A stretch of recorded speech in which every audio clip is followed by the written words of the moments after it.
Good evening. My name is Robert Pomprian, the Ayer Town Manager, and I'm going to call to order the Town of Ayer Senior Center Site Selection and Building Committee for Thursday, November 16th, 2023 at 6 p.m. This meeting will be held in person at the location provided on this notice. Members of the public are welcome to attend this in-person meeting. Please note that while an option for remote attendance and/or participation via Zoom is being provided as a courtesy to the public, the meeting will not be suspended or terminated if technological problems interrupt the virtual broadcast unless otherwise required by law. Members of the public with particular interest in a specific item on this agenda should make plans for in-person versus virtual attendance accordingly. This meeting will be live on Zoom and Channel 8. The public may access the proceedings by joining Zoom meeting ID 852-5823-2163 or by calling 929-205-6099. For additional information about remote participation, please contact Carly Antonellis, Assistant Town Manager at atm@ayer.ma.us or 978-772-8220, extension 100, prior to the meeting.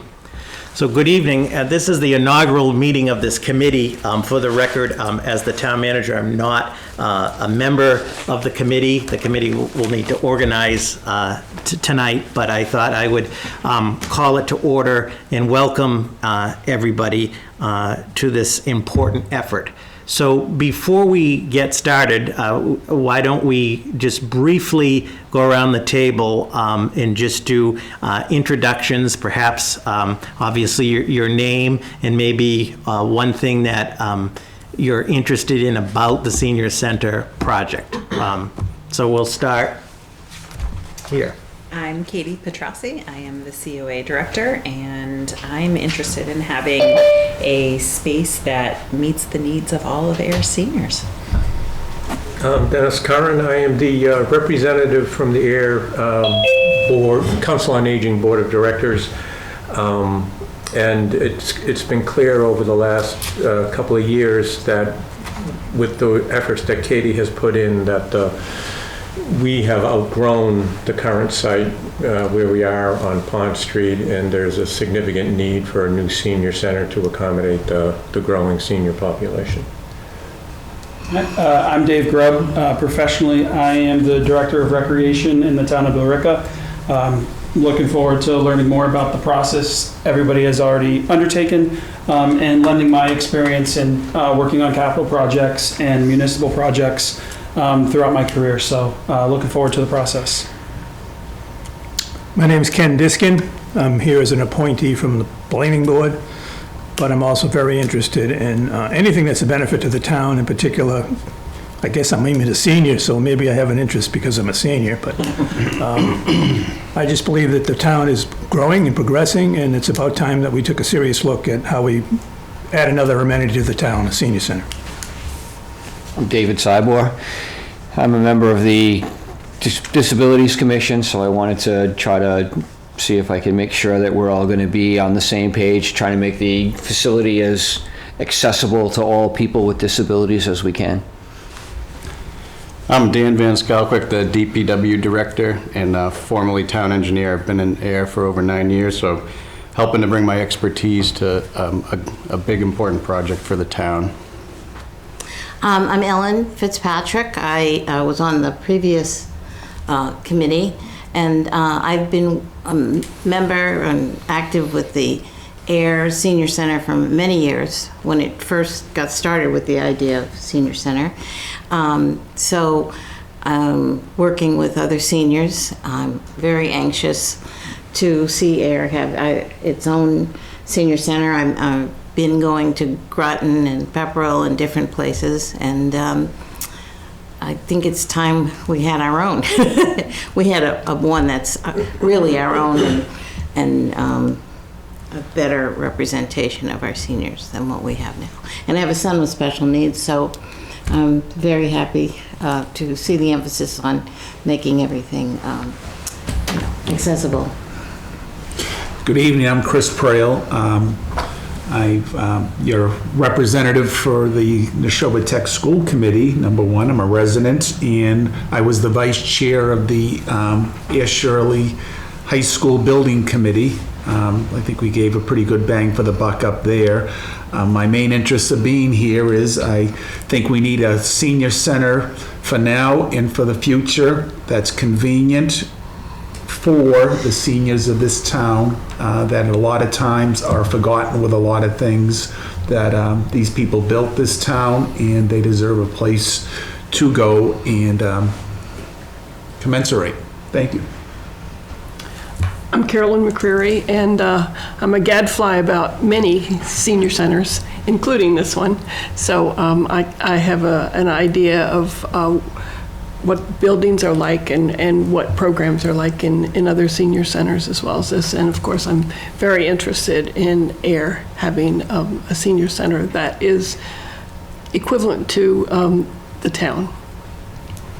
Excellent. Well, thank you, everyone, and thank you for your time and expertise and willingness to volunteer on this important effort. I'll just say, as I said in the beginning, I'm Robert Pompery, I'm the town manager.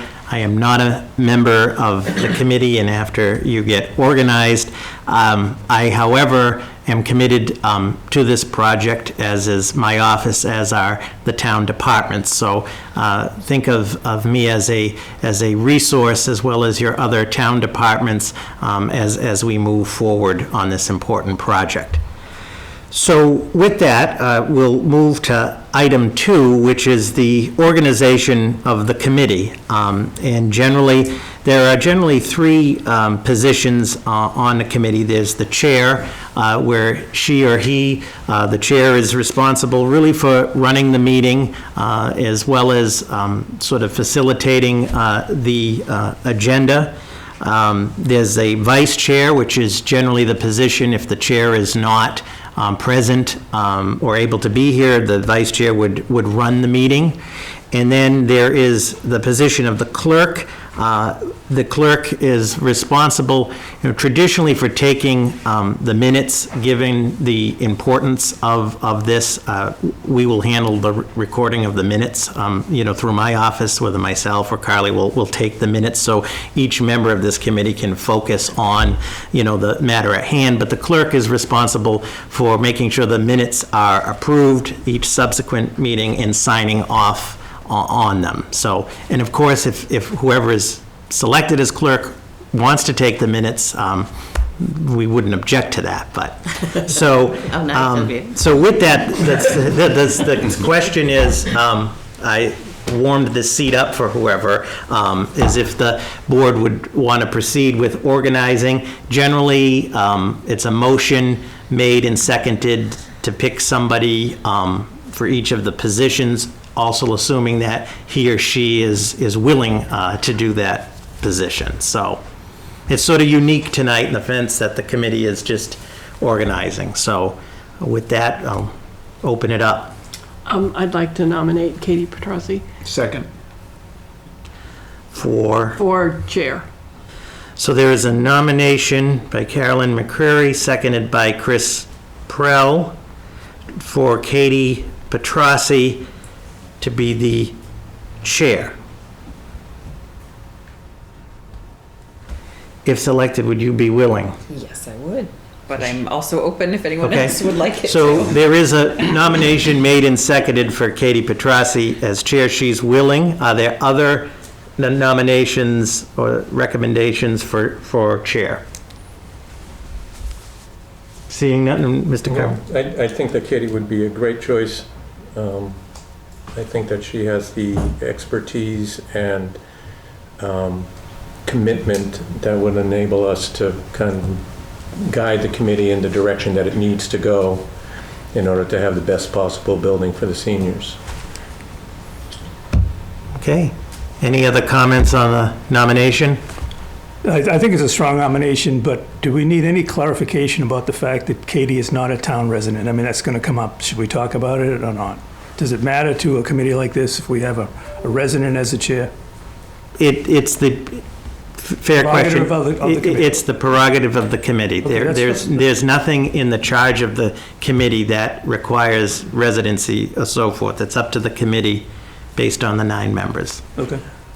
It does not bother me that Katie is not a resident. I think it's very important that we have someone with the experience and the expertise to answer questions about senior centers in general and Ayer services, etc. And I think if we cut ourselves off from people who are not residents, particularly Katie, we would be doing this committee and the town a great disservice. That's my opinion.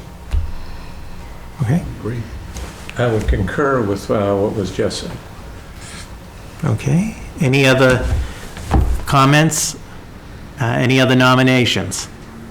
All right, seeing none, a motion made by Carolyn McCreary, seconded by Chris Prill, for Katie Petrossi to chair the committee. All those in favor? Aye. Opposed? Abstentions? There are none. Do I abstain from my own vote? You don't have to, it's up to you. All right, it is unanimous 9-0, so I will switch seats. How's that?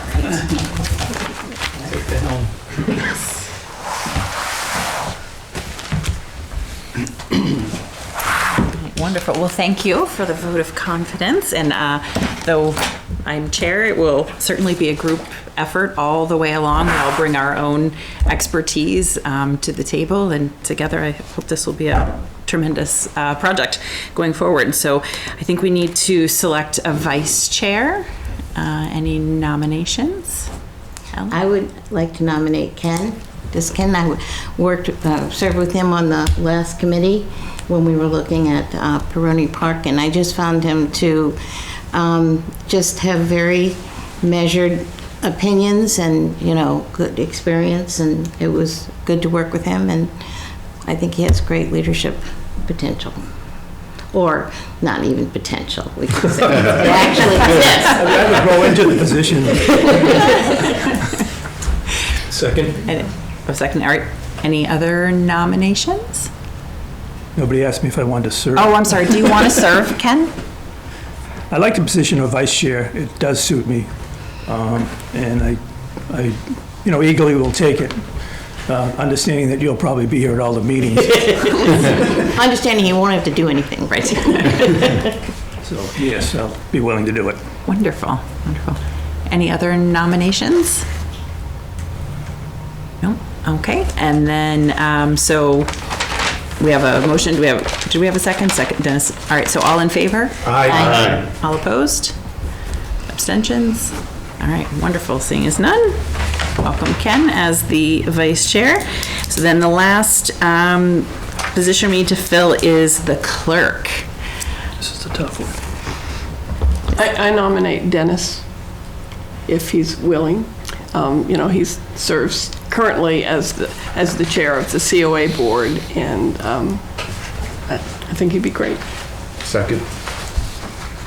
Are you willing to serve in that capacity? I am willing to serve, yes. I mean, what I would say is that if other members of the board feel, that would put 2 members of the senior center on as part of the leadership team. Some may feel it's advantageous to broaden the leadership of the building committee to include people not directly connected to the senior center. But if the board feels in its wisdom that it would prefer that I do it because I'm at the senior center, I would be willing to do that. But I think that may be something to kind of give some thought to. I certainly don't have any problem with Ken taking that position with his knowledge of being up there. I think this committee will serve as 9 people. It's not going to be 3 people and 3 people taking charge. I think with the knowledge and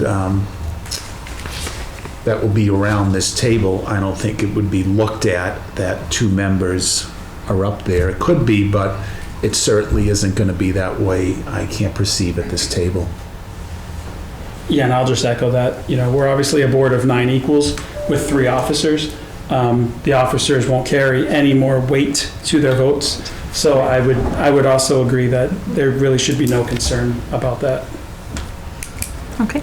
Any other nominations? All right, so we have a motion, a second, no comments, so all in favor? Aye. All opposed? Well, Any abstentions? thank you. All Thank you right. for serving. Wonderful. That brings us to item number 3 on the agenda, which is the overview of the charge and purposes of the committee. And I believe, Robert, you have a presentation queued up for that? I do, Madam Chair, thank you. Cindy, it's just that first slide.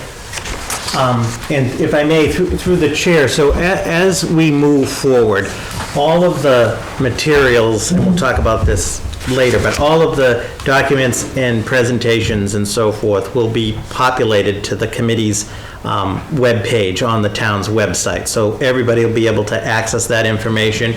And if folks need hard copies, and that goes for the public, they can just request that through the town manager's office.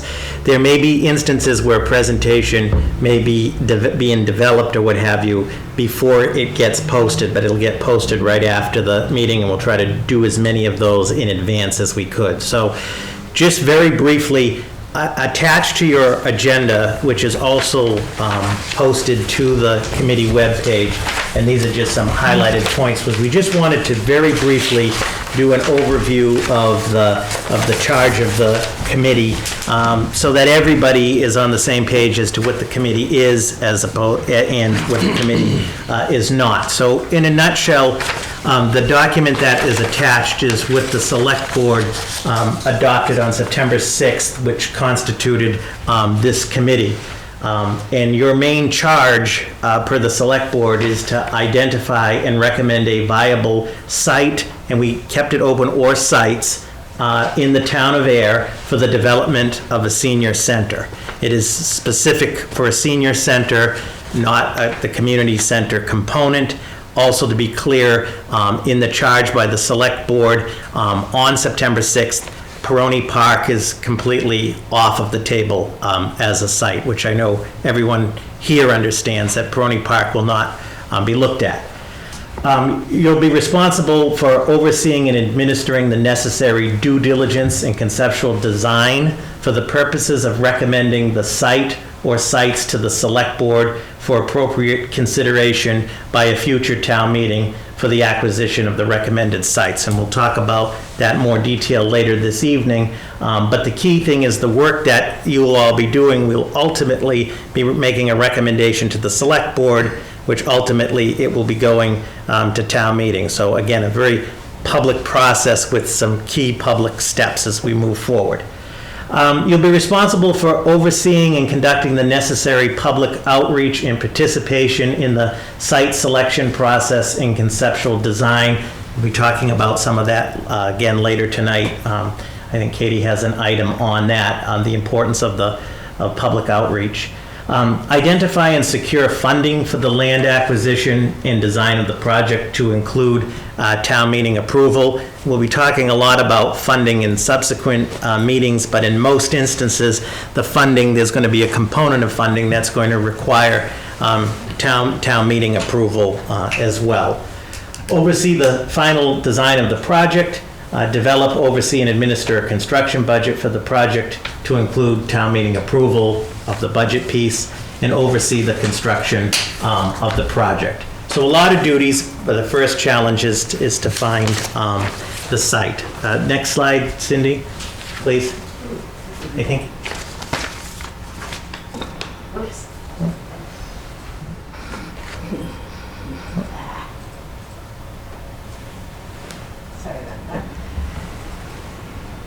And then lastly, but importantly, oversee the construction of the project, conduct all meetings of the committee in accordance with the open meeting law and public records law, which we'll talk about momentarily, provide periodic updates to the select board and other boards and committees as necessary or requested regarding the status of progress of the project. And then lastly, the committee shall be provided with appropriate and reasonable levels of professional and administrative support from the town manager's office, town departments, and professional consultants as warranted, with approved funding.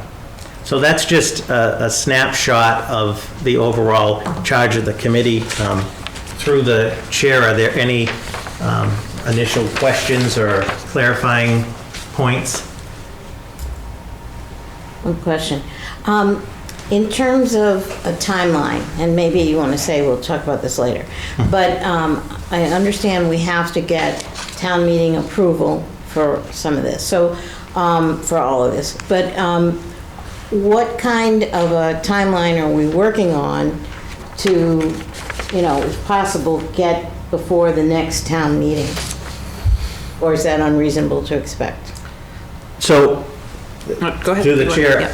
I think that's an excellent question, is the timeline. And depending on who you talk to, some people will say yesterday, say tomorrow. I think, from my vantage point, we will get more, as we move forward, we'll get better sense. The first task is to find the site. So until the site can be, until a viable site is identified, that will then begin to set the other pieces into place. I will say this, in the town of Ayer, there are 2 standing town meetings. There's an annual town meeting, the 4th Monday in April, and there's the fall town meeting, which is the 4th Monday in October. The select board previously, on numerous occasions, has indicated that in addition to those 2, that they would be open to and supportive, if needed and everything was, to call a special town meeting for this purpose. So, I mean, there's that added flexibility, but everything would have to be in place. So I think it's a fair question, something that, meaning the timeline, something that in subsequent meetings will further define. Yep, Dennis? Robert, if I could ask, how much, in the case that a special town meeting might be warranted, or the committee feels like it would like to move forward, how much lead time would you and the select board need in order to properly schedule, advertise, and get a special town meeting? Are we talking weeks, months, 3 months? Sure. Through the chair, and let me verify this, so I want to verify this, but I believe that the select board can call a special town meeting as quickly as a 14-day notice. I'll verify that. We, of course, would not do that, obviously, but I'm just saying legally. Yeah. So there is the flexibility for the select board to potentially call a special town meeting outside of the 2 standing, but I really want to stress everything would have to be in order, and they would want to be the appropriate outreach. I can't speak for the select board, but I can't imagine the select board would ever call a special town meeting with a 14-day notice on something this magnitude. But I think to your point earlier, we will definitely be talking a lot about timeline, and as pieces fall in, it'll begin to shape. Okay, good, thank you. Wonderful. Now we have an overview of the open meeting law and public records law, and that is, again, Robert. Madam Chair, thank you. And again, this is very brief and a very general overview. All of you have received the material as new members on the open meeting law and public records law. Also, many of you are familiar with this as you've served on various boards and so forth. So, again, there are a lot of resources for the open meeting law and public records law that are on the town's website through the state. Think of my office also as a resource if there's any questions or so forth. So in the interest of time, we just want to stress some key points this evening. So in terms of the open meeting law requirements, this body, this committee is considered a public body under the open meeting law, which means that all of your meetings must be publicly posted at least 48 hours in advance with the town clerk. All meetings must be held on town property and be accessible to the public. So I envision most of the meetings will be, held here. There could be a site meeting in the future. All of that has to be posted as well. All decisions and deliberations of the committee must be held in a duly posted open session meeting of the committee. So all of your decisions, we're going to talk about one area momentarily in an executive session, but almost all of it is going to happen right here in a public posted meeting. So just that's sort of the key 50,000 foot overview. Are there, through the chair, are there any questions on the open meeting law or any concerns? Nope. Okay. Related to that is the public records law requirements. Again, a very brief overview. So all materials of this committee, including emails by committee members, are to be considered public records. So anything that this body produces, the agenda is a public record. This presentation slide, which will go on the website, is a public record. Other presentations, documents, the meeting minutes, think of it as public. And our goal is to put everything on your committee website so everybody can have access to it. I do want to stress, again, the emails as a committee member on this is why you want to use your town email, is considered a public record. And what does that mean? That means that if requested, it would have to be produced. The second point we just want to make is the committee must record, approve, and post official meeting minutes. So our goal is, as I mentioned, we'll take the minutes, and then at each subsequent meeting, you'll review and approve the minutes. Your clerk, Dennis, will sign them, and then we'll post the minutes to the web page, and the town clerk's office will have the original hard copy. And then the last point, as I mentioned, under the public records law, state laws, the public may publicly request any public records that are not immediately accessible. So sometimes if someone can't find something, they might just ask informally. They may ask formally for it, which is their right under the law. We have 10 business days to respond to that. We try to be as responsive, and I'm the town's records officer, so most of them will come through here. So just a real quick, any questions on that? Okay. And that brings us to Mr. Pomperin's last piece of the presentation, the overview of the process for the town to acquire real property. Okay. So one of the things that this committee is going to be looking at is obviously a site for this project. Now, perhaps ideally, if the site is town-owned land, this would not necessarily apply, but as many of you know, that has been a challenge moving forward. So, and again, a very abbreviated version of the acquisition of real property by the town is a public process governed by state law. So again, there are some specific things that we're ultimately going to have to do. So if the town must purchase the site at some point, if it needs to be purchased, there's going to have to be a purchase and sales agreement that's going to have to be approved by the select board. Again, nothing that this committee has to worry about. You're looking for the site, but I just want to explain the process. Generally, on a site, we do a land appraisal, and we have funding for that in the regular omnibus budget to do an appraisal on the value of the land. Generally, at a minimum, you would do an environmental assessment, which is called a 21E, a phase one. Generally, you do a phase one. Hopefully, everything at that level is good and that meets the standard. But on occasion, and Dan has a lot of experience with this, you have to go to what is called a phase two. The acquisition of the land requires authorization by town meeting. So though the select board may be able to enter into a purchase and sales agreement, it still has to be authorized by town meeting. So I think the key takeaway is if we have to acquire, in acquiring the land, there's a town meeting component, as there is for acquisition of any land by the town. Also, the funding authorization by town meeting. So obviously, if the town ends up acquiring a private site, that there's a price and so forth, town meeting has two roles. One, to authorize the acquisition, and also to authorize the funding. So Again, not details you have to get all caught up with in today, and some of these are perhaps outside of the scope of the committee, but I just wanted to, think it's helpful that everybody has a snapshot as sort of the process. And the final slide, Cindy, leads into one thing that may present itself. I'll fix this slide, I see. So everything this committee is going to do is going to be public and to the open.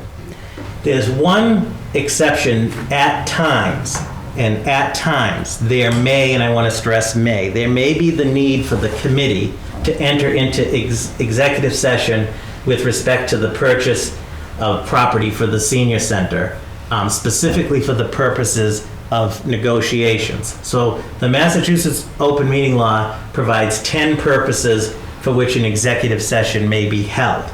The one we're concerned with is exemption number 6, which is to consider the purchase, exchange, lease, or value of real property if the chair declares that an open meeting may have a detrimental effect on the negotiating position of the committee.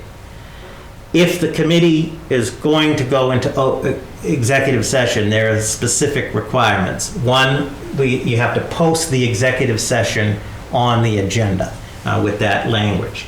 The committee must enter executive session from open session by a roll call vote. The chair must declare the exemption, which in this case would be exemption 6, and declare that an open meeting may have a detrimental effect on the negotiating position of the committee or the town. And we have to be able to justify and defend that. So the key takeaway, you can't just go into executive session to go into executive session. Generally, the committee must identify the specific piece of property. So on the address. So you can't just blindly go into executive session. You have to give as much detail, which would be the address of the property. The committee may withhold the identity of the property if publicly disclosing that information would compromise the committee or the town's position.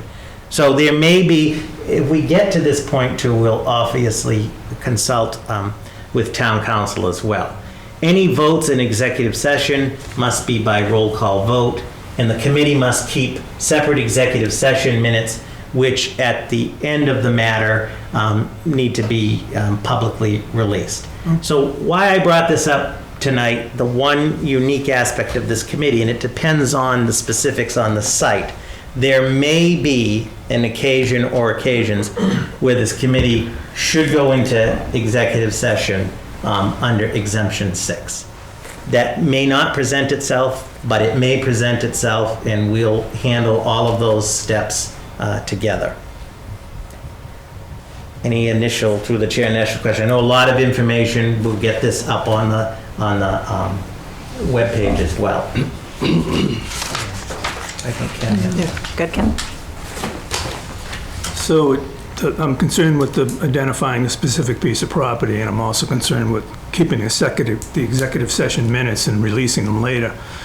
What protection does for instance, let's say the property owner wants the protection of privacy.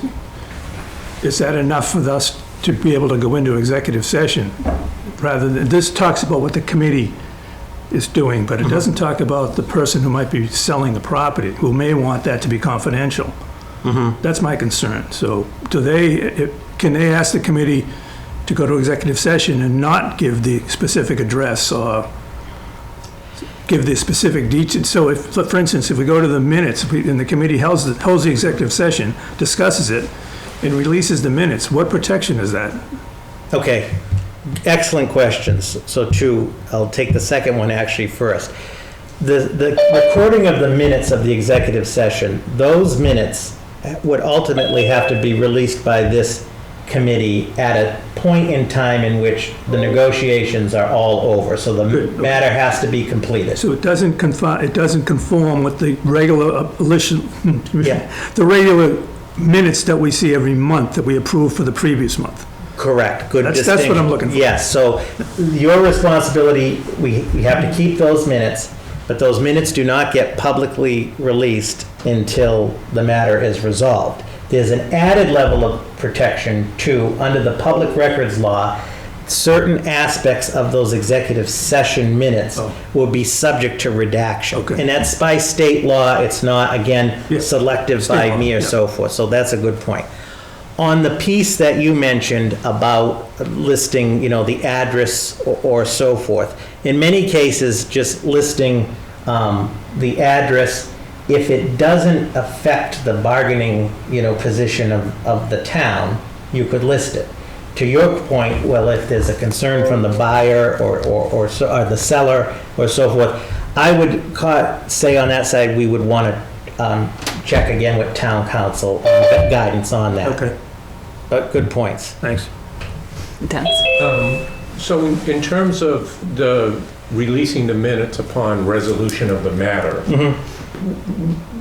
could we say that the resolution of the matter is, we have chosen this site and this is where we're going to go, and these are all the other sites we looked at and all the other negotiations? That is, the resolution of the matter is the work of this committee being completed. Would that be fair? Or would the resolution of the matter have to be, we talked to so-and-so, we're not going to pursue that, and that matter is resolved?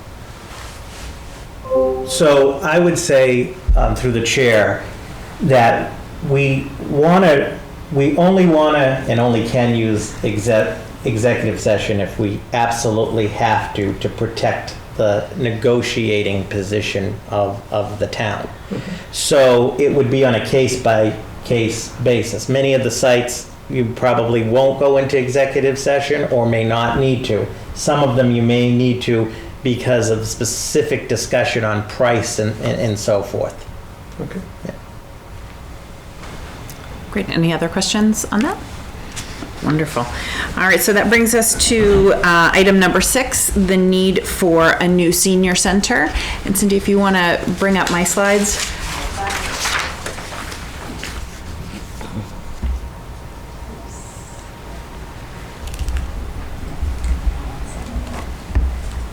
I just wanted to give a broad overview of many around the table are familiar, but some are new to the senior center, and especially for the public, about the need for a new senior center. Sorry, it's small from back here. No worries. Oh.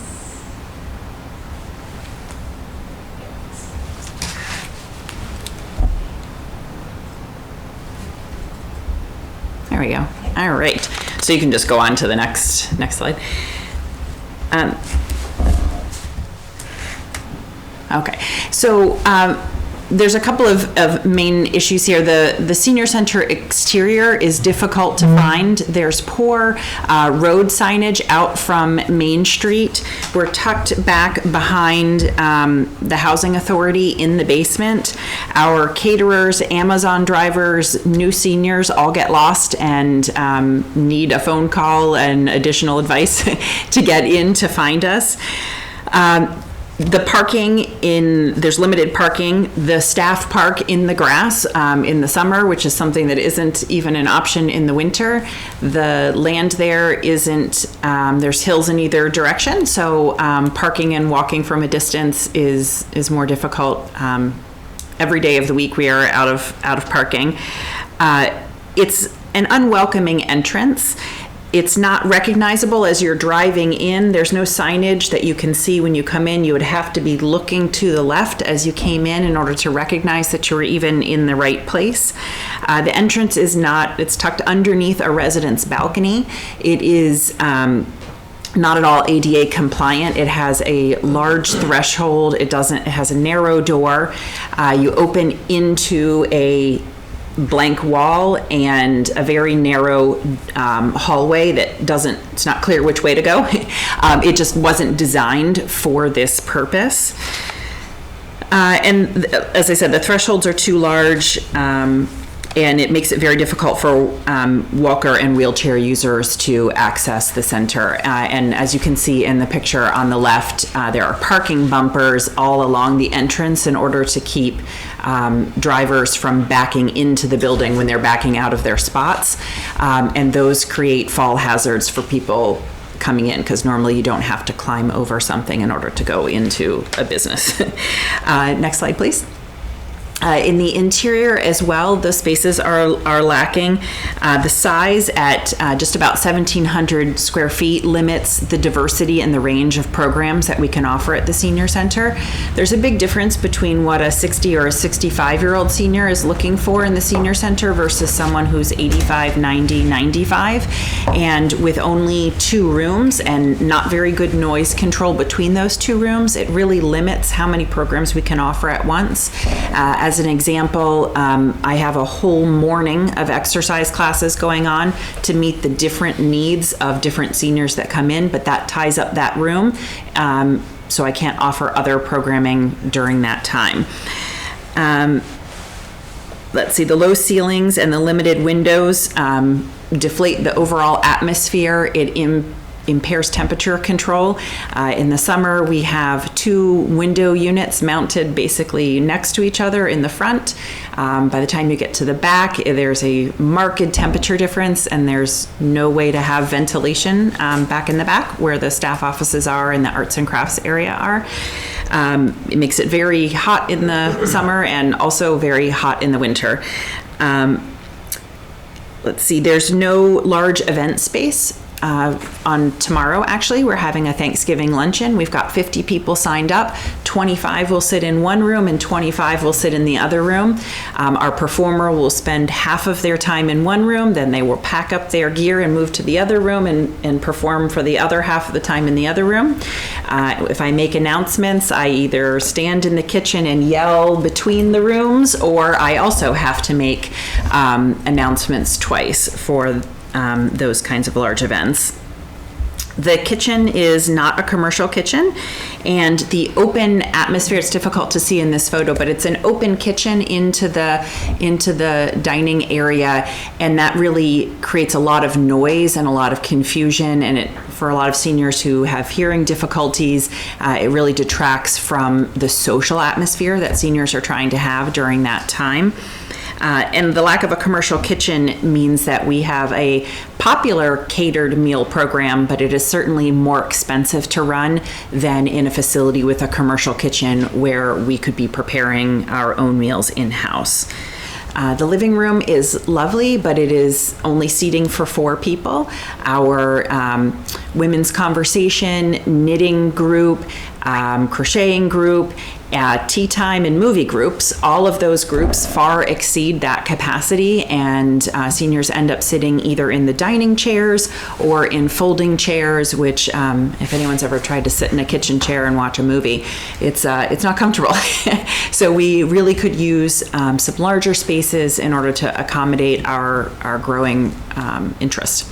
The bathrooms don't meet the needs of the seniors. We have 2 stalls for men and 2 stalls for women. They are not ADA compliant. Just recently, I actually had to rescue a male senior who was stuck in the bathroom. It was embarrassing for him, and it was embarrassing for me. Our seniors deserve to have bathrooms that they can use independently. Next slide.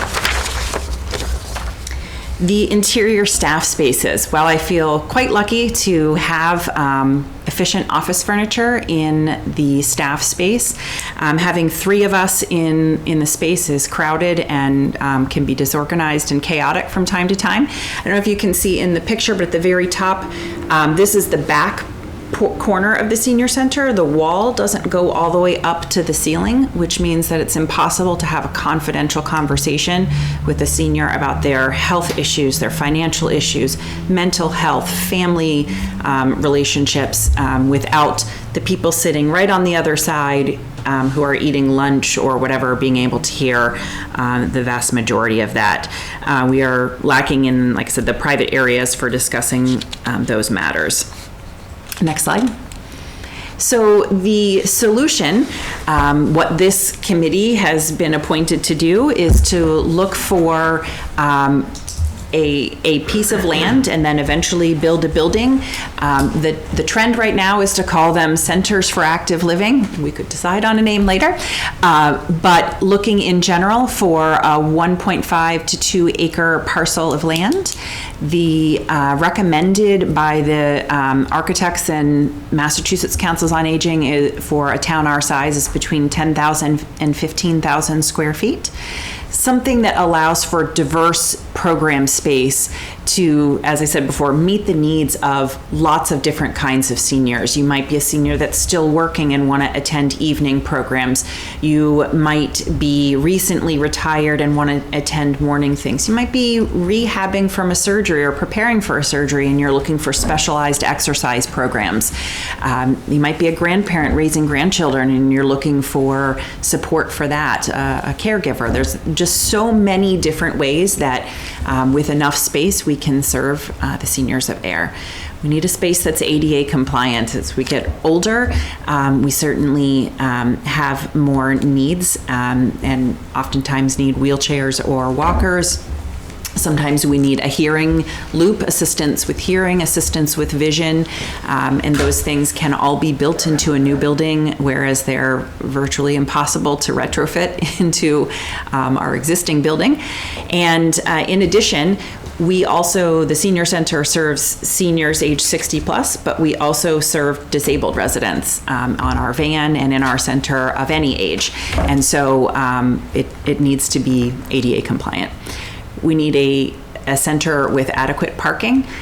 What that number is would be determined both as we lay out the program with the architect and also specific to the site and what the site allowances are, but enough parking to allow people to use the center. A commercial kitchen would allow us to make and serve meals within the kitchen and not be reliant on outside providers.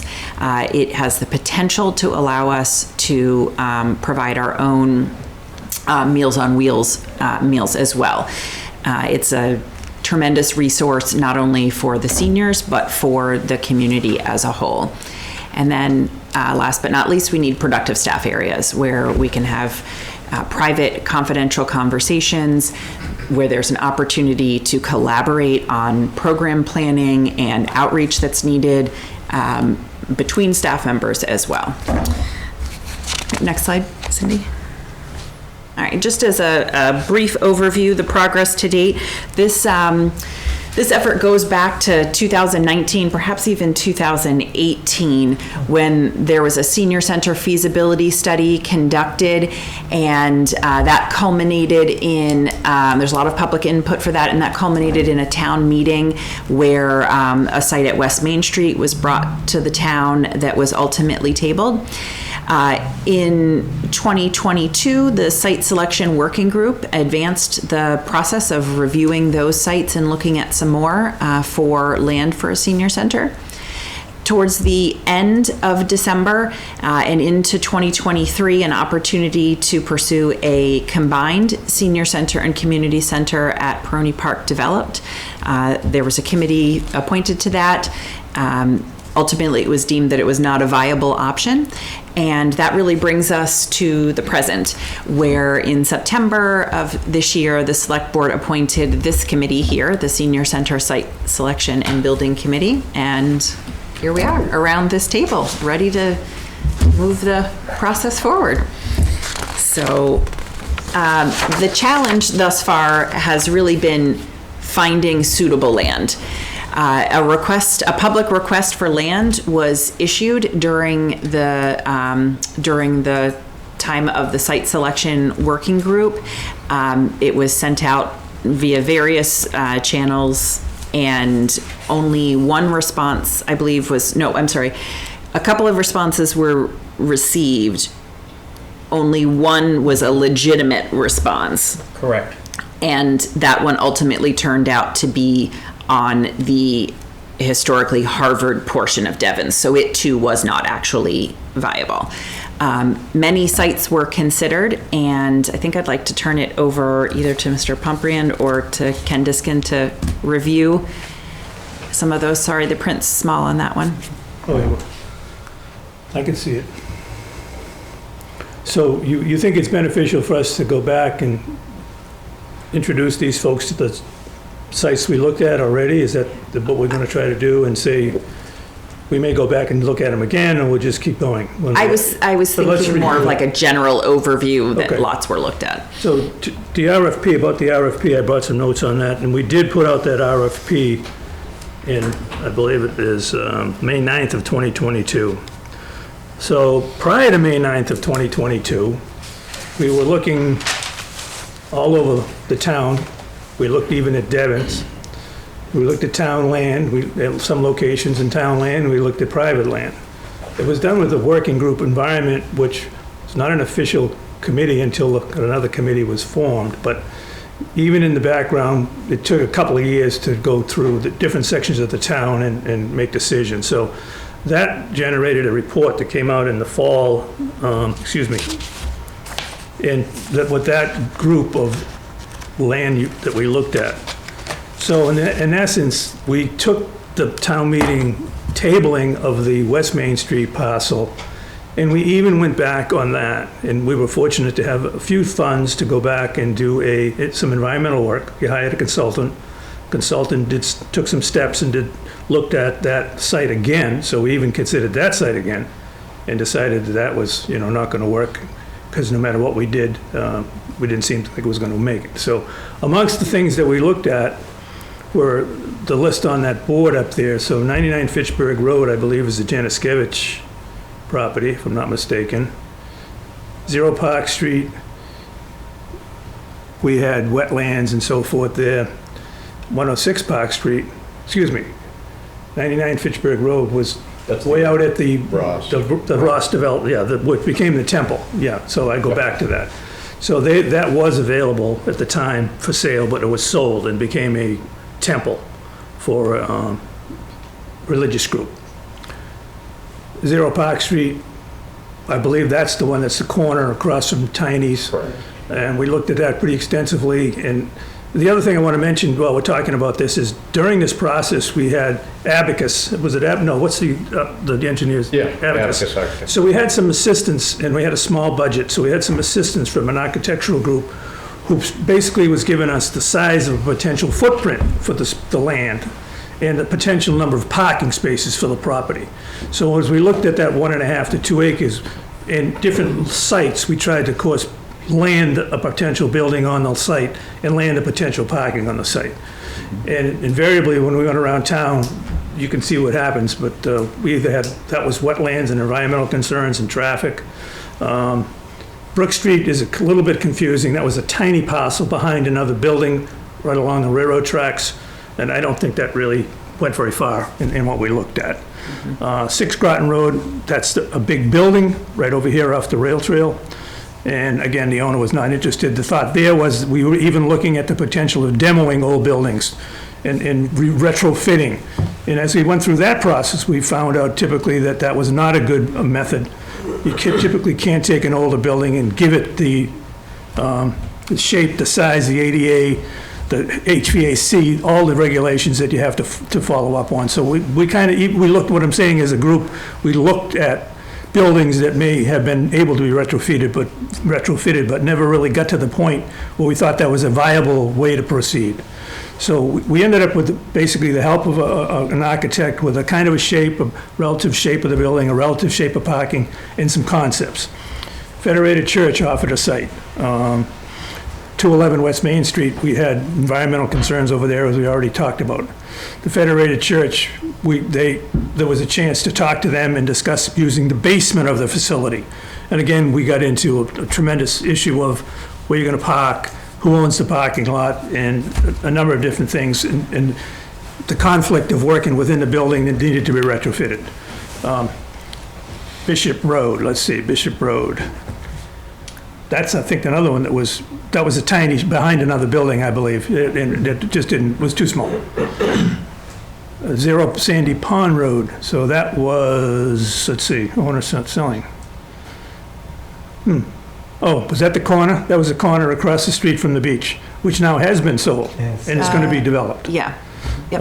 At the time, we looked at it and we thought again, but we're not mentioning up there the fact that they had wetland restraints and so forth. Actually, I think that one might be Oh, it 50 might be Nan 59. Sandy Pond. Excuse me, Yeah. it could be 59, yeah. Either way, we looked up, I think Dennis was, the Sandy Pond may have been some other parcels off of Sandy Pond. I'd rather not mention the names, but off of Sandy Pond Road that hadn't been developed. So we looked down Sandy Pond Road is what I'm getting at, in essence. And then the one on the corner is 59, which now is being developed. Then, of course, we did talk extensively about Devon's, and the committee concluded as a group that we would prefer to be in the town of Ayer and not have to deal with procedural and issues that came up trying to get over to Devon's. And finally, on the last one, is a piece of land that we may go back to again, but in researching in general, we found that the DPW does have quite a bit of land off that McPherson Road, Bishop Road, I'm not sure exactly what the address is, and we looked at that as well. But again, it may be too far away. So as we get looking at these things, we're going to be obviously trying to figure out distances, proximity to wetlands, ledge, and so forth down the line, and we may do it all over again. But that's kind of a summary of where we were on that group. But the actual initial group, which I actually copied from the original report, had even more locations, which we looked at when they got to the conclusion of the West Main Street. Another group before us looked at, again, a site on Fitchburg Road, then Park Street, the same one, Brook Street, Groton, 115 Washington Street, which was the school, so we'll probably get to that again, and then other parcels on West Main Street. So, in summary, my explanation would be that we've probably looked at 15 to 20 parcels in one way or another. This group could take a completely different view of those parcels and think about differently. It's possible. And so I'm eagerly interested in, reviewing our thoughts and see how we all come out. But I'd say in summary, there's been at least 15 to 20 pieces that we've looked at and talked about. And for one reason or another, we're going to have to go back and work on it again. That's my report. Thank you. I was on the previous committee, the previous working group, I guess I should call it. And just to kind of touch on the point that Katie made about the recommended size, and the architect had said for a community of this size with this population, something on the order of 10 to 15,000 square feet for the building is what you would hopefully have. And in the previous working group, what I found us tending to try to do is we would look at a parcel and then try to figure out how are we going to squeeze the building in there, or how are we going to make it fit. And in the conversations with the architect, it became clear that there's also a risk of going too small. That is, because we visited a few newly created senior centers, let's say over the last 5 years. And in a couple of instances, what they told us is we've got this nice new senior center, but now we're beginning to realize that it's too small. That is, the recommendation might have been 10 to 15, and they went, 9,800 square feet when they really should have gone 13,000 or 14,000 square feet. So I would, as the committee begins its work, and, as Ken has outlined, it's very difficult to find appropriately sized land and then to get an appropriately sized building on it. I mean, there's just a risk of not being forward-looking enough in terms of building, the town growing into the building. And that we as a committee, or I as a committee member, would prefer not to be in a position of, great, we've got this building, and then 10 years from now going to the town and saying, guess what, we could have really used another 4,000 square feet or 5,000 square feet because we don't have enough programmatic space, or the kitchen area is too small, or what have you. So that's just kind of the experience that I had on the previous committee. I would just like to say that I recently visited a new senior center where is it, Andover? I think it was in Andover. And they actually did a 2-story building. They have a very large elevator, and they have an amazing central staircase that is very low and, you know, very easy to access and very wide.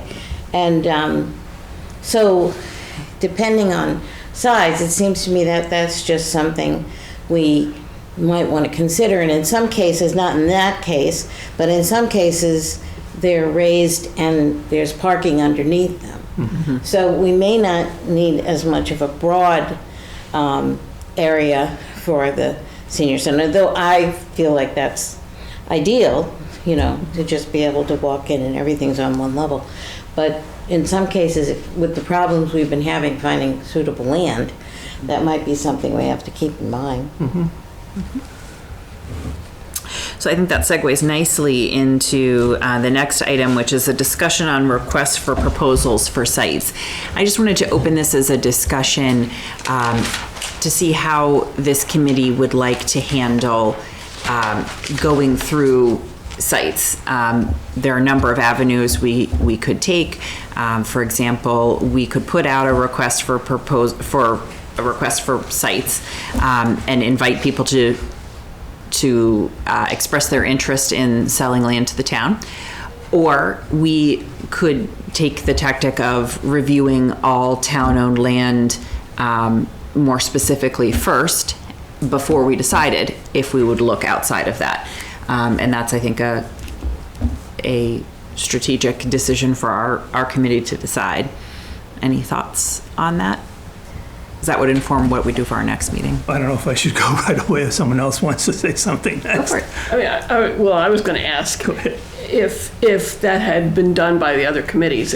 I mean, looking at town-owned property, how serious was that done? How seriously was that done in the past?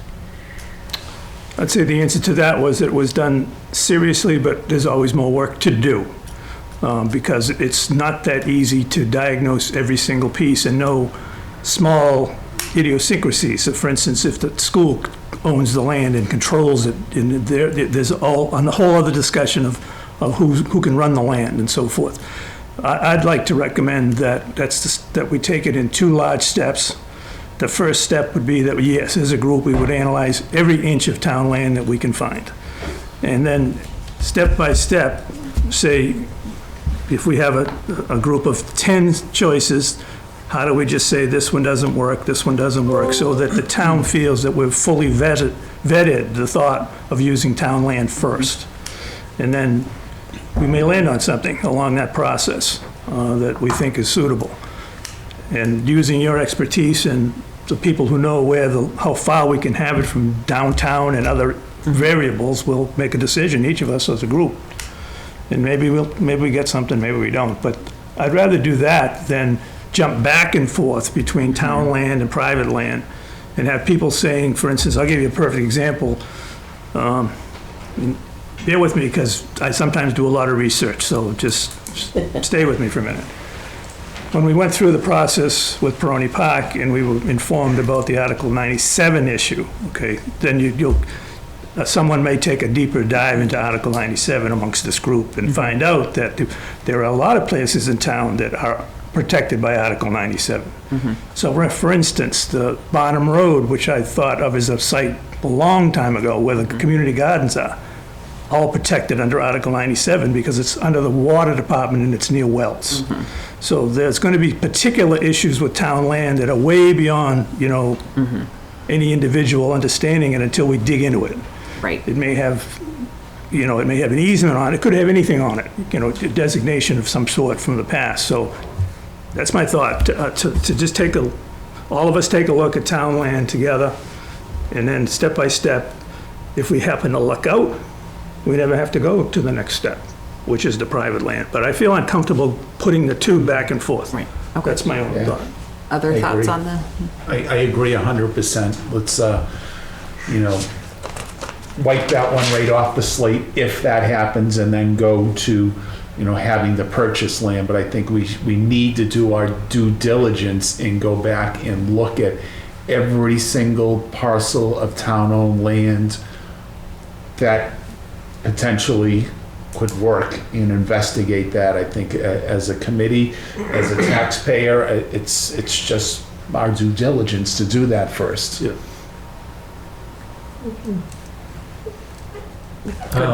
And as part of that process, I think, and I think this may fall on, to some extent, Dan and Robert and the other department heads,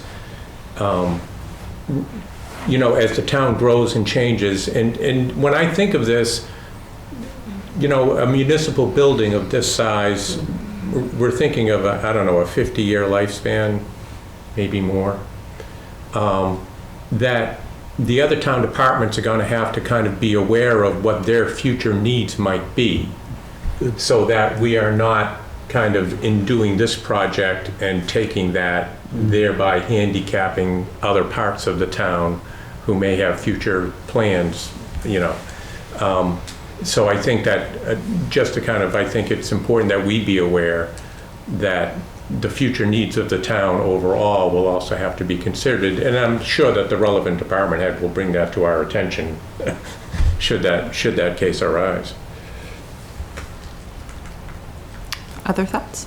Yeah, I like that idea too, by going after, or looking at the town-owned land first, and DPW could be a good resource here where we have GIS capabilities and we could put together maps that show the town-owned land and all the various, you know, potential constraints, the environmental, the soils, et cetera. So that's something we could do as homework, the DPW, if we want to go forward in that sense, and we could bring it to the committee. That's dynamite to hear that. Yeah. Is everyone at the table familiar with this geographical information system, GIS? We shouldn't run over that if there's a misunderstanding, that's all I'm getting at. How that works and what advantage it is. I'm only remotely aware of what it is. You know, I don't know how to use it or... Dan can explain it, I guess, but the town in essence has contracts. We can get it through the Board of Assessors. There are other resources on the state that they have on all their computers that give them the ability to look at the shape of the land, the topography, the same thing, wetlands, locations, stream locations, soils types, and the state has had this available for a long time. Yeah. They keep updating it, so it's incredibly powerful with satellite views. Yeah, it's all data, and essentially it's in a tabular format, but it projects onto a map. And so you have, if you go to your assessor's parcel viewer, you have your parcel map, you have all your lot lines. You have the state wetlands you can put in there, which aren't an exact science, but they're approximate to, hey, there's potentially some wetlands here. To determine a definite wetland delineation, you'd have to go out in the field to do it.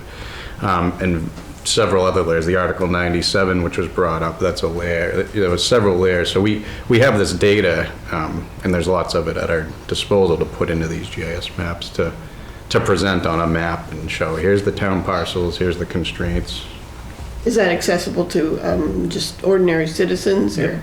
The state has a website called Mass Mapper, and that has a lot of these layers. So if you go to Mass Mapper, we get all that state data from there. You can download the state data. It's free for our GIS. But we do some of the specific assessor layers, and there's contour layers that MRPC has. Those are more specific to the town of Ayer. They're not state-owned. But you also, the DPW has the ability to lay on the sewer lines and water lines and things like that. Yeah. So you can see utility services that are town-owned and how they traverse through the land or down the street or whatever the case might be. Yeah. That's huge.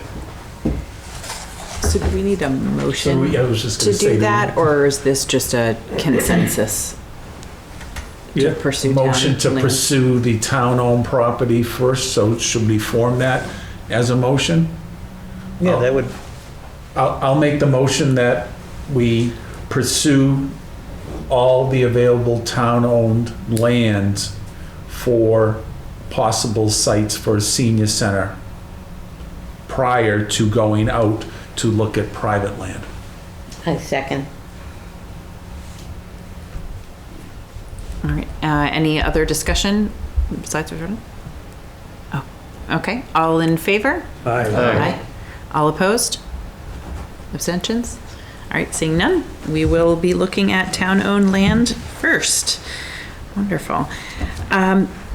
The next item is public outreach for the committee.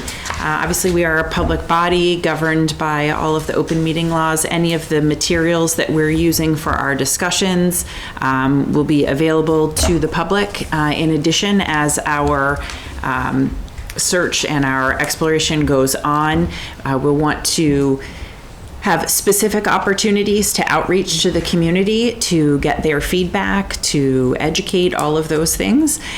So that, I think, is an important part of the process. One of my suggestions is that this group have a Facebook page dedicated specifically, a town committee page on Facebook that is, in this day and age, how a lot of people get their information. Obviously, we'd have all the information on the website, but as an additional avenue to do outreach. And I would be curious to see what other people are interested in, other ways that we can help involve the public in this process. So if I may, I think it'll also be important to do outreach through surveys, making sure that the services are being considered of everybody who, you know, not only attends the senior center now, but will attend the senior center in the future. Right. And then my only point that I wanted to make about the Facebook page, I think it's a great idea.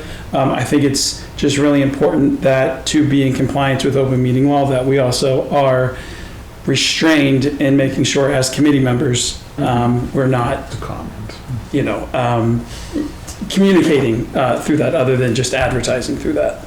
So, Say that again? So that we're not, as the committee, posting discussions as an individual board member, as opposed to in this open meeting setting. So if we are patrolling and controlling that Facebook page as this committee, we would not be wanting to get into dialogue outside of this open meeting setting. Are you saying that if some member of the public posts some comment on there, we would not be allowed to respond? As the board, no. Like if we were posting as the owner of the page. So you post, a resident posts, this is a terrible idea, whatever. As the page owner, if you're posting as the senior center committee, that would be inappropriate, obviously, because you're representing yourself. You're not representing the committee, but you're posting as though you are the committee. My only concern about that is that the Peroni Park issue, I thought, got way out of hand because of the use of the social media. And in some cases, there was perhaps some incorrect information. And no, we weren't really able to respond to that quickly. And things blew up, and it became a divisive issue within the town when it probably didn't need to be. And so I don't want to see that happen again. You know what I mean? I think we have to have some way for someone who knows what the issues are and can answer and say something. And that might only be a member of the committee. Yeah, I disagree. I'm not going to have it. I'd prefer to. That brings it into an open meeting. Now it becomes a public record. Now you have to take all of that and transcribe it and put it into an open record somewhere. Whereas if you stay away from responding on Facebook, period, as a committee, you can respond as a private citizen, but you can't respond saying, I'm on the committee doing, you can say, hey, I don't agree with that. But as soon as you say you're a committee member, now it's a whole open meeting. but if there's only one member, as long as there were no more than 5 members or no more than 4 members in a particular, maybe this is something we should look into, the technicalities of how to handle that properly. I just think, from my perspective, social media is a piece of how the world works now, and trying to reach a group of people that may not engage with town business in any other way. It's not like the conversation's not going to happen if we're not participating. So just like to figure out a way. Good.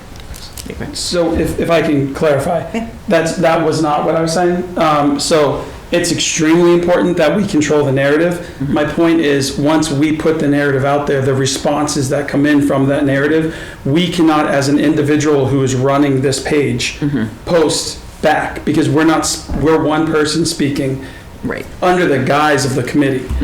That would be inappropriate and unfair to the 8 other members of this committee who may not have the same opinions. So I don't think it would be appropriate and quite frankly or legal to have our committee be represented by one person beyond posting the initial post. Right. It's the responses afterwards Right. that would be inappropriate. Which would make sense. So, for example, if I, as a chair, posted something that we had all agreed in the meeting would be posted. Correct. Then you guys could all, if you have social media and wanted to do that, you could post individually as yourself. If I wanted to respond to something, I wouldn't respond in that account. I would use my own personal Exactly. And account. that's with which to do it. exactly So what then I'm it would be saying. clear that I'm not speaking for everyone. Thank you. That's a good clarification. So how does the town has an official Facebook page now? There are Yeah. many. There are many. There Each are- department has its own. There is one official page, right? Yeah, there's the Town of Air page, and then there are some other groups that Police have department. Facebook There's pages. the Historical Commission just created a Facebook page to do their oral histories. Yeah. I have a Facebook page. I mean, I think Yeah. the Town of Air official page represents the town manager's office. No, it represents so real quick, so the Town of Air, let's start with the Town of Air Facebook page. It goes back to 2011. Yes. It has a set policies and procedures. It is overseen by the IT director. It's monitored. It is used to put out, information related to the town. You're all familiar with it. And when we post that information out, we very seldom, to Dave's point, respond. Oh, okay, so then people, and it's worked, people are entitled to their individual opinions and so forth, but on very rare occasion, and it's generally Cindy as IT director, you may see the Town of Air seal, and there might be a post just to clarify something, but we try to, because we don't want it to turn into a whole chat room, either. So I think what Katie was getting at is the reality is that social media is here to stay. It's a platform. If this committee had an official page that it could post initial, information onto these other platforms, that would be of value. The problem that's mentioned is that the administrator getting into debates. Right. You don't want to engage people, especially angry people.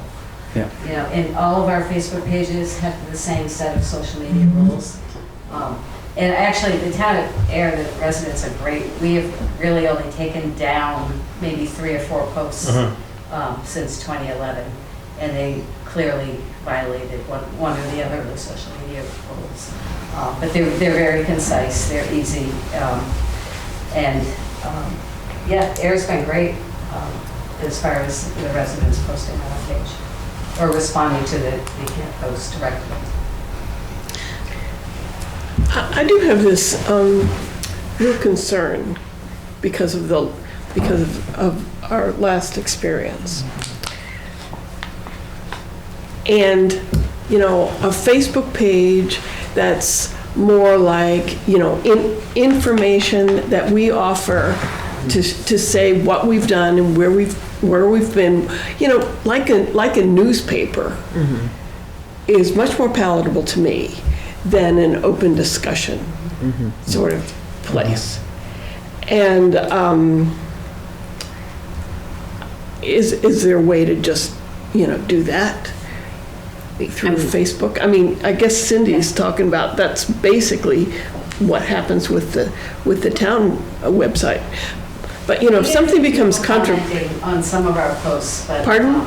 We get a few people commenting on some of our posts.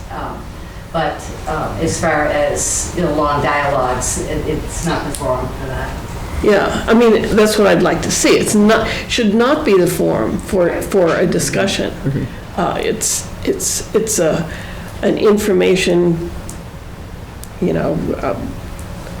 place, just for us to inform the public as to what's going on. I could see it being used sort of like the senior center uses its Facebook page. I post once a month to say the newsletter is here, it's ready, here's the link to the town website in order to see it. Or I might post, there's 3 seats left for the fall foliage trip, call us to sign up. Rather than, like you said, what do you think about, that would be, that would be a different. I think that, I agree with Carolyn, it should be more of an informational thing. We don't need to get back and forth with the, pardon, bitching and groaning.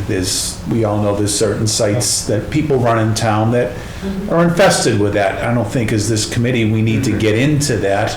I think if we just put out the informational thing, maybe you can put an agenda out on that, the show we're gonna meet tonight, there's the agenda, here's, we approve these minutes, these are our minutes, and that's that. Just keep it to that. I don't think you'd have a problem.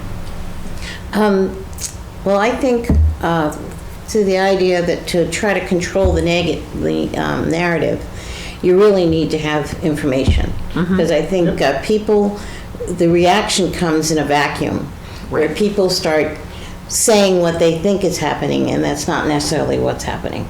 And if we could make an effort to put something out that says, it's not going to be the formal minutes, it's going to take time to get the minutes done and approved and everything else like that.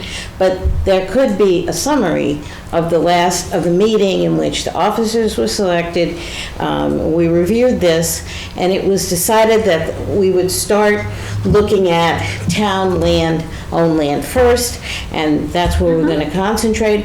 And, so that people know, we've told them, this is what we're going to do. And then, if they want to talk about they don't like it or something, but we're the ones who are giving them the correct information of where we're going. Because if we don't tell them, and then they start saying, why aren't you looking at this property, and why aren't you doing that, and it's a private property, if we had said we're first looking at the town land, then they would know that's why we're not looking at that right now.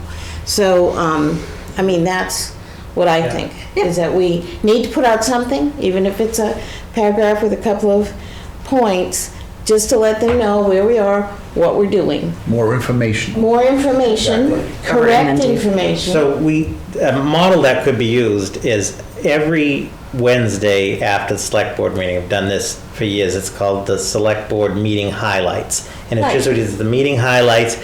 It has a disclaimer that says that these are just a summary and the highlights. They don't constitute the meeting minutes. And we just highlight the major action items, and we do that every Wednesday. So the day after the select board meeting, it's just the major items. It's a 1-page, and it just has those disclaimers. Okay, now, with the open meeting law, does that mean that tonight we have to come up with those items and then have everybody approve it? Because if we leave here and then we work on that, we can't get it approved, right? Well, so that's what the disclaimer, through the chair, the disclaimer, it's just an unofficial summary of the item. So it does not constitute the minutes, nor does it replace the minutes, nor does it constitute an exact transaction of everything that was, it's just meeting highlights for informational purposes. Yeah, well, that's what I would recommend, that we give something but that has the gist of what we're doing and After each meeting. in that direction. Because I feel like that was missing last time. So, Is there a way to set it up so that the information only goes one way? There's the people that read it can't respond back, so you don't get into the nonsense of people going da da da da. This is the information and that's it. Nobody else can post on it except. Yeah, you can turn off comments on all of the posts, So I think that would be the best way to go, so the narrative only goes in one direction. You don't have anybody jumping on, going, oh, what about this, what about that? And you can always put on there, if you have any input, the meetings are at this time and this date, show Turning up. into a fucking dictatorship. We already started. Michael. Dictatorship. It's the public's money that's being spent. Okay, so we're informing the public of what we're doing. And you have a right And to you come have a to a right- meeting and ask questions, so what more do you want? Okay. So if it sounds like we have sort of a basic consensus related to Facebook. Not really. I haven't talked yet. Oh, I'm sorry, Ken, go ahead. Dennis has got his hands up. Sorry, sorry. Does he know his mic is on? No. Mike, do you know your mic is on?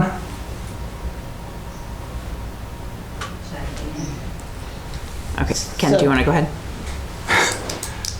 Anyway, I just want to summarize a little bit here. So the town of Ayer has a formal Facebook page, which has gone through all the legal ramifications of attorneys looking at it, figuring out the language, how the town is supposed to be protected, how we as committees are supposed to be protected. And they post to it regularly for events in the town. We can use that without any issue at all, without starting our own Facebook page. Your thought is that that's not enough, that we need to take another step. Well, my thought was that each In addition to page, that, we already had, we have full knowledge, because we already have information there, that we have our own site on the town website. Yeah. This committee has its own site. So Right. amongst the facts, so we already have two sources of information on the town's website. Neither one of which have a discussion, situation. They're not Facebook, although one is Facebook, excuse me. And the other one is our committee site. So we're certainly going to post, as has been said, everything on the committee site right. that we have, and records that are going to be kept, and drawings, whatever we have that can go on the committee site. So we're basically saying that we need a separate third avenue, because you feel that's a better way to communicate or get more information out. Well, from my perspective, it's just a matter of permissions. So the town of Ayer, I don't actually know, it's basically Cindy's posting on that, or maybe you or Carly from Yes. time to time, All of us. versus my senior center Facebook page is only me posting on it.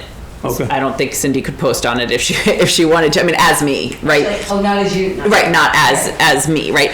So, I guess it certainly would be an option. I think it's a good alternative option to discuss, would be if you didn't want to do one that was individually for us, if we wanted to then give to Cindy after our meetings what that summary would be, and it could be posted only to the town's Facebook page. That's certainly another option. It would just create, it would mean that none of us around the table could do it and get it done. It would just need to go through another person, which is certainly an option. And I'm not on Facebook, so, I'm kind of learning about how it works. It seemed, our previous experience, it was clearly the case that Facebook is a driving media empire that has its own kind of, people go to it to find information and create groups and build communities. And it's just clear that Facebook has a significant power.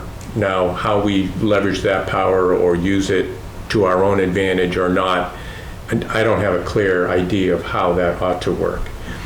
What I would say is that I think each of our members has their own email address now as a result of being on this committee, their town of Ayer email address. And it's publicly posted, it's publicly available. What I would say for myself is that if anybody in town has a question about where is the committee at, or Dennis, you said X at a particular meeting, could you clarify? Or what's the next step in the process? They are certainly free to email the committee members individually and say, hey, what's up? When's your next meeting going to be? Or so that I don't know how Facebook would work, but if somebody wanted me to clarify something that I said at a given meeting, I would be more than happy to do that, and email might be a way to kind of facilitate that. It's just kind of, it's not going to have the reach of an active Facebook engagement, but I think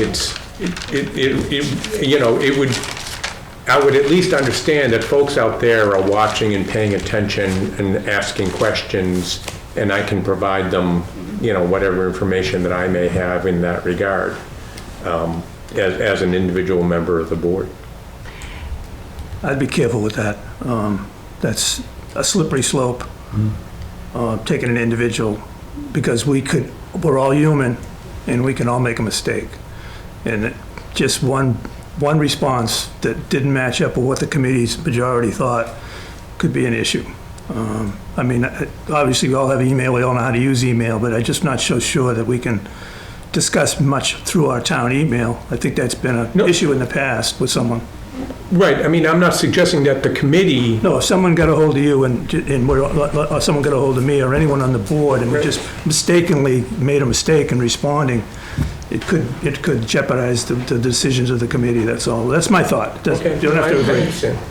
Well, So just to bring the conversation back to Facebook, I do think it's really important for transparency purposes that we do navigate social media with this, because, just from a very distant view from the last time there was a committee, I know that there was a lot of conspiracies thrown around, and I know that there was a lot of half-truths, mistruths, whatever, you land on. And there were multiple truths, I'll just say that, which obviously is impossible, but that's kind of how this evolved and this grew. So I do think that developing that social media page is important. Now, is that a committee page or is that done through the town? I think that's the real conversation, because I think the larger number of people that we will reach will ultimately be through the town pages, because that's already an established base. And ultimately, once we get to the finish line, we need those supporters to support the project and vote for this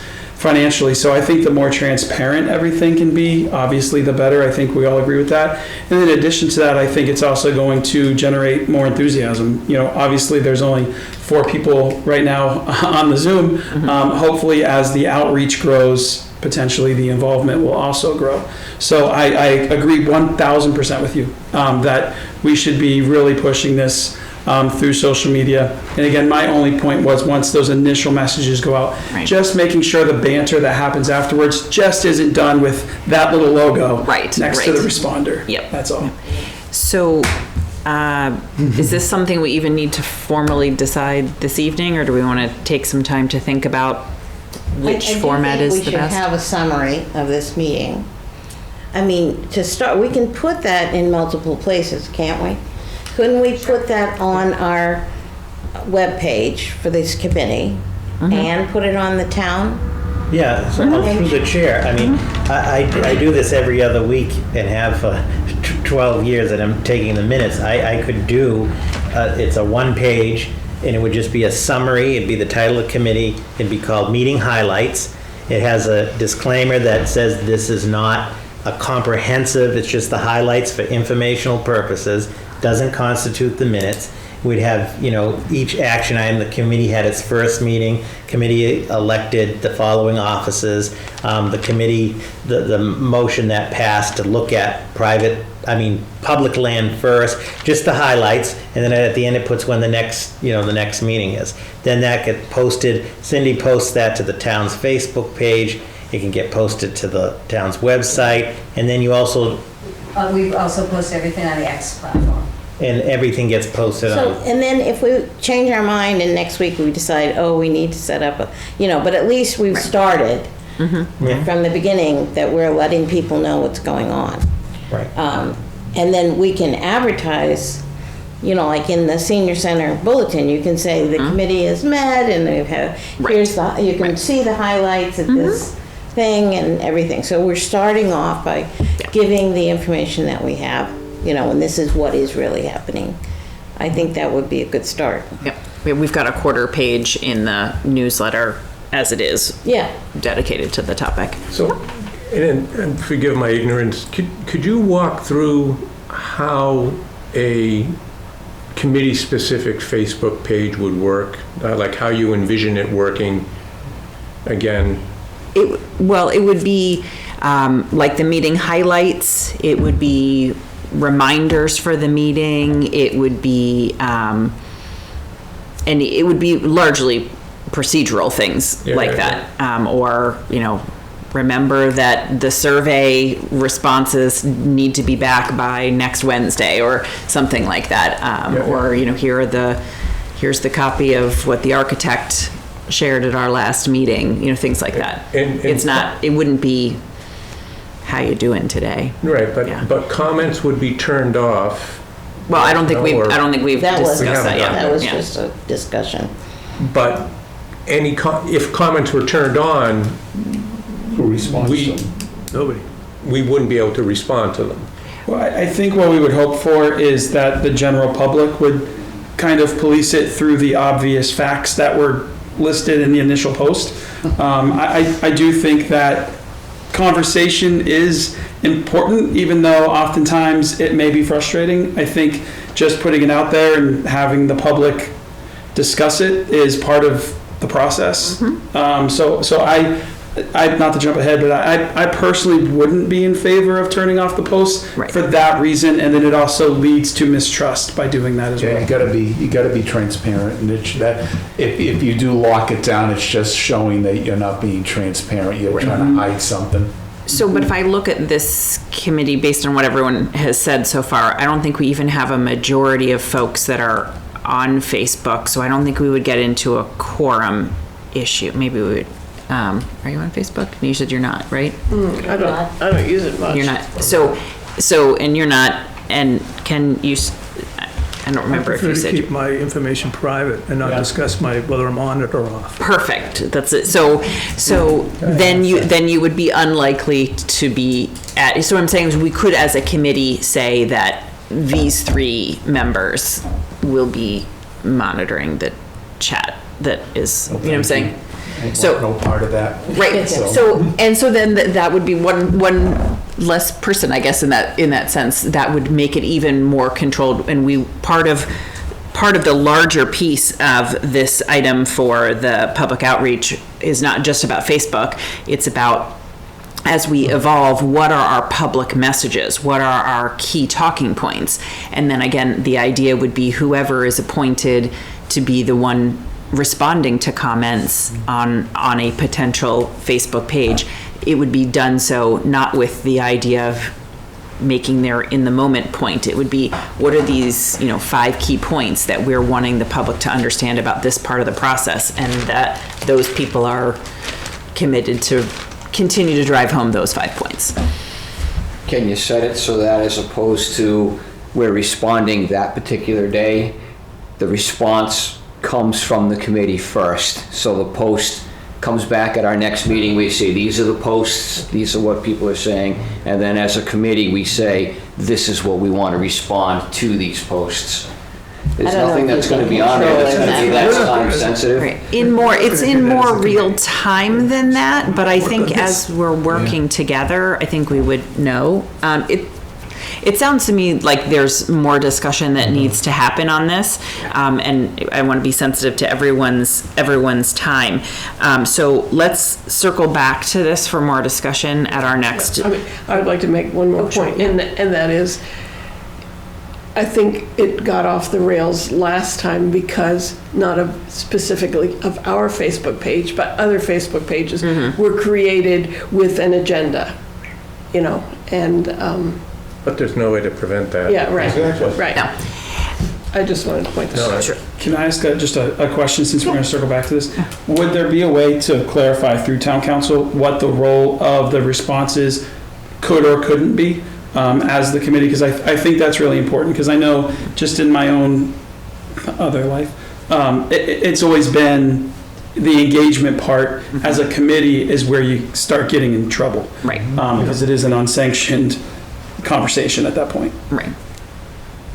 I just think that it won't hurt if someone actually monitors what's being said. Just so that if we know something is an issue, that we try to discuss it or decide what kind of information we need to post somewhere to help answer a question with information, not necessarily responding directly or anything else like that. And that's what as I envision it, it would be the committee makes a post, and then let's say I, as myself and Davis himself respond again according to the set of talking points that we've all discussed are important for people to know. And then we bring back, we could always make that a piece of our agenda for the next meeting to say, look, it seems like people are really understanding this, even though we thought we were clear on this other point, we really need to do more outreach on this piece. So I think you could just decide who's gonna do I it. think we're trying to find a piece of land in the town. Yeah, Is there anything simpler than that? right, Is it really? Is there anything more? This is the second committee looking for that, right? yeah. So there may be, But I'm there saying may be that's a similar things. There's a goal that's pretty straightforward. is So what I'm getting we've at. got, Yeah. let's do one, Dennis, one last comment, and then I think we should move on with our agenda. So Yeah. what I would say is that we individually and collectively must engage with the community. That is, I am perfect, people now know that I sit on this committee. If somebody stops me at Shop and Save and says, hey, what's up with the committee? Or what are you looking at? I am going to do my best to provide an accurate, polite answer as to the best of my understanding is where we're at, and encourage them to inform themselves, through the various tools that they have available to them. And I think that each of us individually have to be able to do that. That is, we have to be able to say to the other citizens in this town how this is working, where we're going with it, what we hope to achieve. We can't simply say, well, I can't discuss that with you, or I I don't need to think bring anyone's that. proposing that. No, I understand. Okay. But I think it's important for the public to understand that they can ask a question of us, and we will individually and/or collectively, depending on respond to that. And if we can't, we would certainly invite them to come to the next meeting and approach. I think that's the best way. Just be open and honest with people. This is where we're at. Boy, I wish I could answer that. I don't have an answer for you. Perhaps you can come to the next meeting. I could bring it up to the chairman. Geez, had a question about this. Maybe we can address this, and the person wants to come and address us also. I think that would be fantastic. The more involvement we have from people that will come down here, the better this is. I don't think we have 9 mind readers around this table. We need public input of what people want, don't want, and that's that. Agreed. I think that next meeting piece is an excellent segue into our meeting schedule and when we want to schedule the next meeting. Cindy? Colleen has her hand up. I was going to wait until public input for that. So we can meet as frequently as we want to meet, as infrequently as we want to meet. I think we have a direction for our next meeting to begin to look at town-owned land. Dan, how long do you think it would take, and I'm happy to come down and advise and help put together the presentation, but how long would it take to put together something that we could work from mapping wise for a list of the town-owned lands and those things? It would be in our engineering department. We're pretty busy right now, but I would think, maybe just the week before Christmas, or maybe we push to shortly after the holiday. But if we said Thursday, December 21st, I could have something ready. But Gee, that's a long time. Is it possible to get a partial list within half that time? Or do we have to get the whole thing? no, we could. Maybe the week before I could push it. We have a lot of other projects. Yeah, no, I We're understand. trying to, shift around our workload. So. That's what I would, because you got Thanksgiving coming up, and we got a couple other weeks, we have some other things we're doing. Because I think unless we're able to really look at the map and go through the list, I don't think it's going to be a comprehensive discussion. No. So. We don't want to do what-ifs. I think that's the half. Right. I'd rather not sit here and what-if things. I'd rather be factual, have things in front of me. I was hoping we would meet every 2 weeks, but one of the big topics that I think we do need to look at, in addition to the land, is the discussion of public outreach, because we did in gee, it's been a long time. 2018, we had a big meeting of all the seniors to talk about what do you want to see in a senior center, and then they got an architect who put together something, and then I guess there was some more things, and then in the last meeting we were working on a survey, and I think we need to simultaneously to this work on getting input again. First of all, it will activate all the seniors and getting them thinking and giving, people support what they helped to create, and getting more information to make sure that the design that we're looking at to see if it fits on that property is what people actually want. Right. So And this predates me, but my understanding was that Abacus, the first time around, they conducted a lot of that public outreach, like co-hosting with that committee.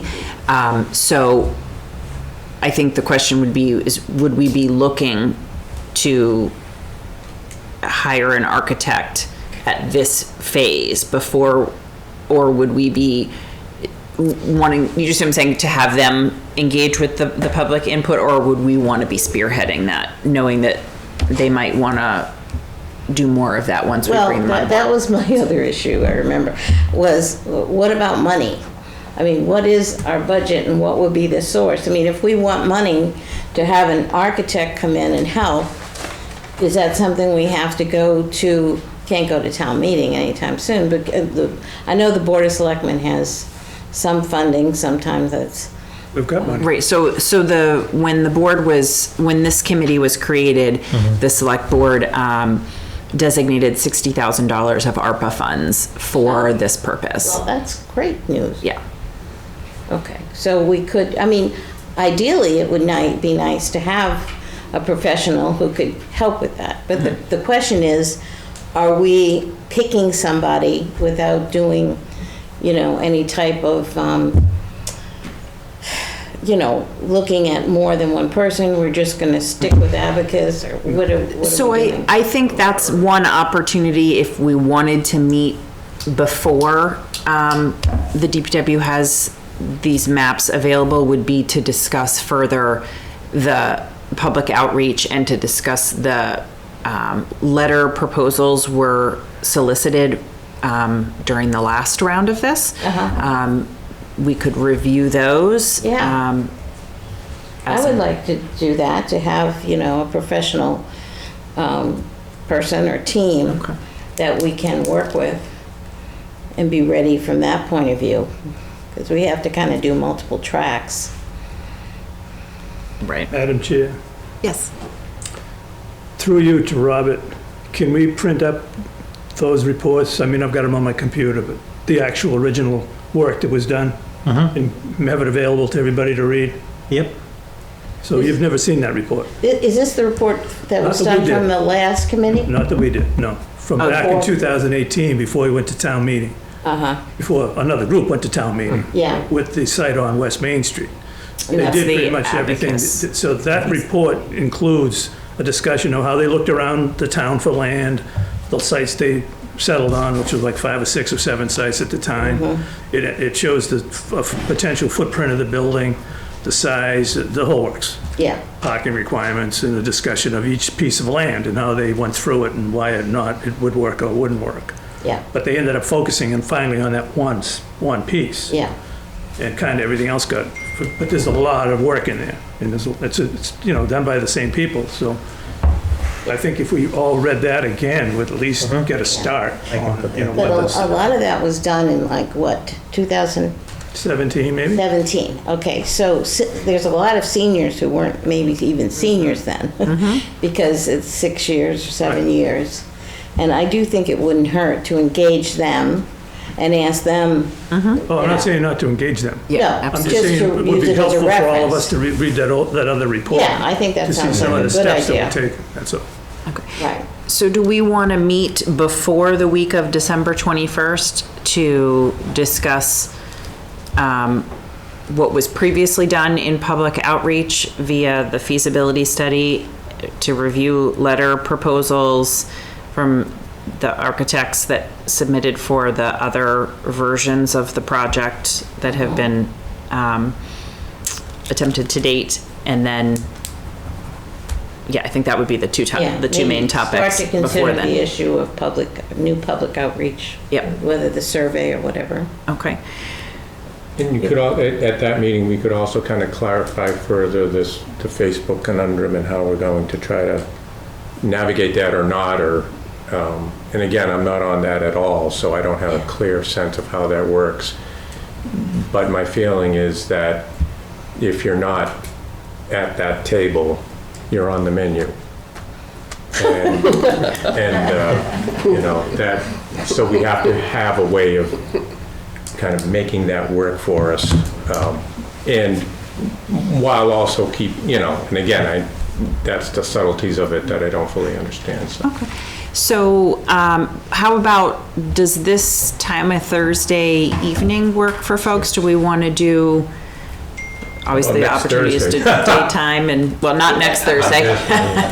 Could we do every 2 weeks or something like that?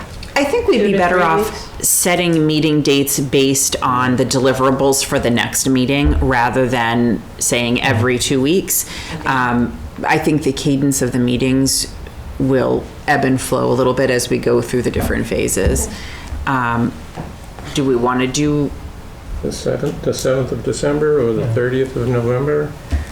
I can't do the 30th of November. I got Disabilities Commission that night. Normally it's not. Normally it's not. An evening on Thursday, but 30th is one. Thursday. of the month. Okay, so the 30th is not available. December 7th? 7th is. Pearl Harbor Day. Yeah.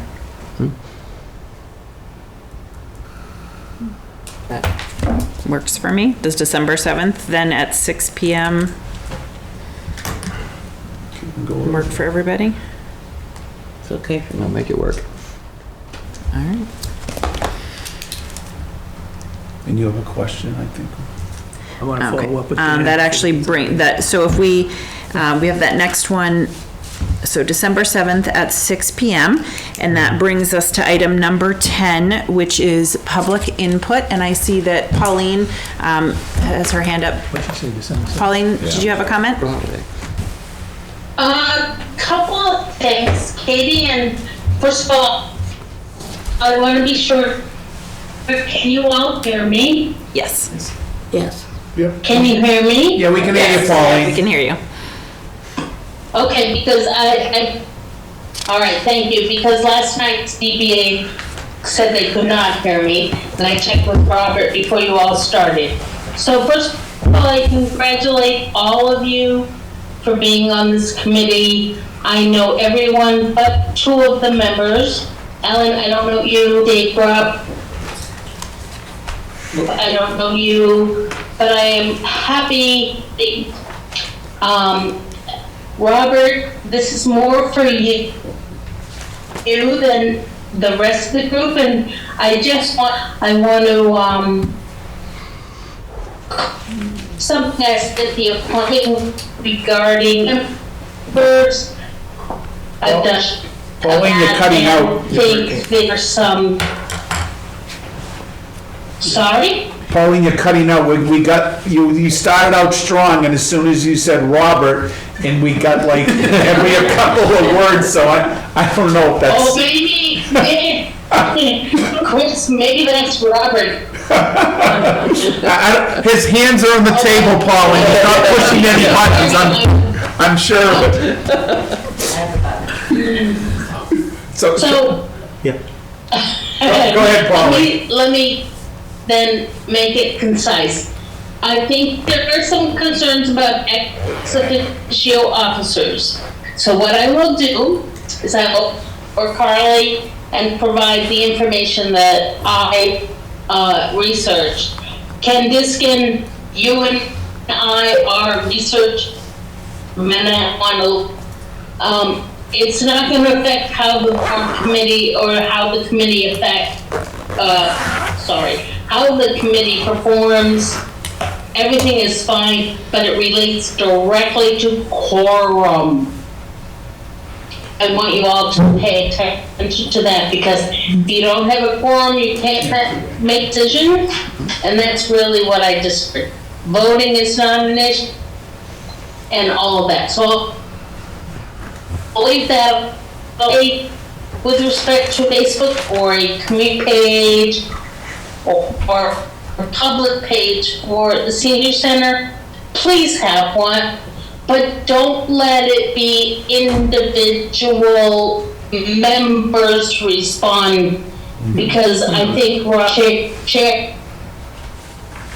think that might violate a law, because we're gonna rely on what they see or hear as being factual when maybe it's not. An individual members should not be, unless they're in a forum. So I just say that. Y'all know I'm a senior. I'm right in the middle of Dennis and Ken and Ellen to get together with this. I support, never not. Oh, Pauline, you're kind of going in and out again. And that's all I had to say. Okay. Thank you, Pauline. Yeah, well, I can't help that, but I'm sorry. You're welcome. Thank you. Thank you, Pauline. Godspeed. Generally Thursdays, I have something at 7:30, so if we can make the meeting shorter, I Yes. can attend the whole meeting, but. Sure. All right, any other public input? All right, seeing none, can I get a motion to Make a adjourn? motion to adjourn, Madam Chair. All right, second, all right, all in favor? Aye. All opposed? Okay, meeting adjourned at 7:56.